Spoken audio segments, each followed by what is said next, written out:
If you're watching or listening to this podcast, then it's pretty obvious you're into becoming the best version of yourself possible. I don't know how far along the development journey that you're on. It could be weeks, months, or even years, but you must be on it or else you wouldn't be watching this now. But have you ever thought about how different your life was before you discovered personal development? Imagine your life clearly divided into two chapters: before personal development, after personal development. Today, we're going to explore exactly how this journey transforms your mindset, your relationships, and your sense of purpose. And if you're not yet on this journey, it will all make sense after watching today. And as you begin taking your steps to becoming successful through self and personal development. Welcome back to Success by Design. I'm Tom Blackledge, and today's episode comes from a conversation that I had quite a long time ago with a very close friend who is also continuously on this path of personal development. Oftentimes we discuss the profound shifts that happen when people start actively working on themselves. It's a journey that's filled with revelations, struggles, rewards, and immense growth. We spoke at length about a simple yet powerful concept: before personal development and after personal development. Now, before this journey, you simply don't realize how deeply studying and applying new insights can alter your life's trajectory. Before you start it, you sneer a little bit at those people who are working hard on themselves. You judge those that are blessed with success as though they've done something that they shouldn't have, or they were immoral in the gaining of their wealth. You have limiting thoughts and definitely limited beliefs about your own possibilities and your opportunities for success. You think there's no way that you could actually be in charge of what you receive in this life. It's like the saying goes, you don't know what you don't know. But once you're introduced to the vast world of personal development, you understand just how essential continual learning and self-improvement really is. Your mindset shifts, your horizons expand, and you begin to seek constant growth. As you notice that shift in mindset, you notice your shift in perspective. You notice how your actual perception of the world alters.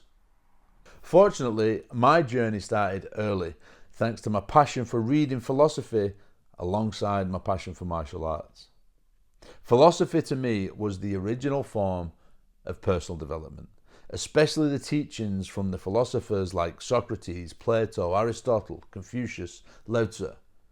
These great thinkers laid the foundation for living a good life through self-awareness, virtue, and wisdom.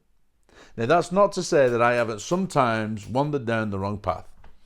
I've made many mistakes and misjudgments, and I've lacked discipline in some regard or other sometime.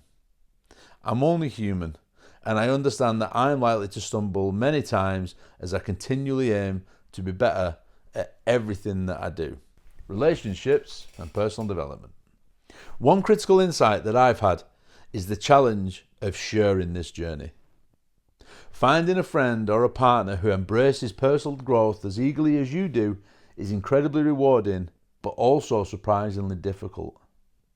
I've witnessed friendships and relationships falter due to conflicting mindsets or a resistance to growth. Unfortunately, growth is painful, and most times it's uncomfortable. In life, people sometimes create what they don't want. Their resistance to change because it is so uncomfortable. They see their partner growing, becoming more, and they instantly develop that crabs in a bucket mentality. They want to pull the partner back down as they see them growing. Don't leave me, they think. If you grow, you'll go. And so they worry so much about that separation that eventually they manifest it through the negative behaviors that are so obvious to the partner on this development journey. Instead, all they needed to do was to go along for the ride. But so often, one partner will resist. They keep on living with the limiting behaviors. They don't read, they drink most nights, they gossip negatively about others, They develop jealous and envious behaviors. They wake up and they hate going to work. They leave work and they hate going home.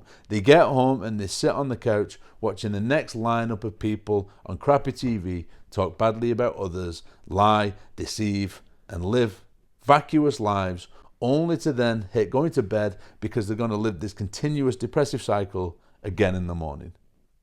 It's natural to face resistance. Everyone grapples with their ego and a reluctance to admit that they've got more to learn. But with hindsight, when you see how transformative personal development has been for you, even early on, more so even, you naturally want to share it with your loved ones, hoping that they'll experience a profound shift too, hoping that they too will develop new perspectives along the way. Now, seeing the change from the past version of yourself into the new one that you're becoming is an amazing feeling. And no matter how far along you are, it does not stop.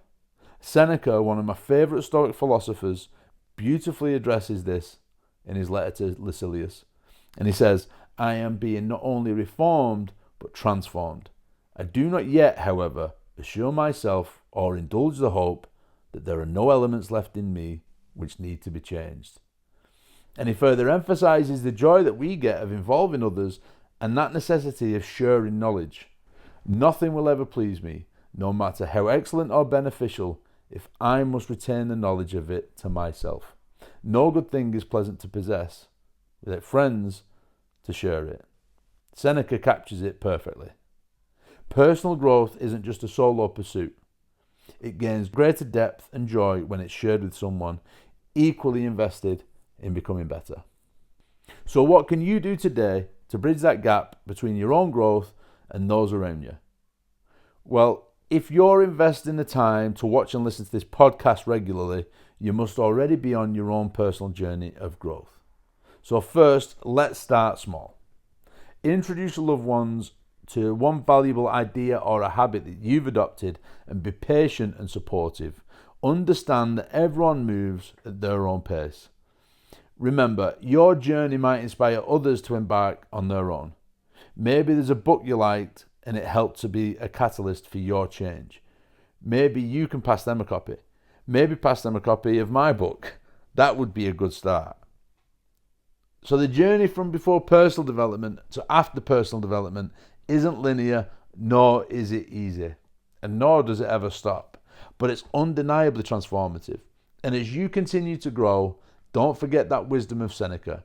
Find your community, your partner, your friend who walks along this path alongside you. Because true joy lies in sharing the gifts of personal development. And speaking of sharing, give this podcast a share to all of your friends who are on this journey or who you'd like to bring along this journey. Subscribe and put some comments down below. And if you're interested in learning about development programs with me or my books and my journals, head to my site, tomblackledge.com. Now, until next time, keep growing, keep learning, and please share your journey with someone that you care about and remind them that success isn't by default, it's by design. Take care.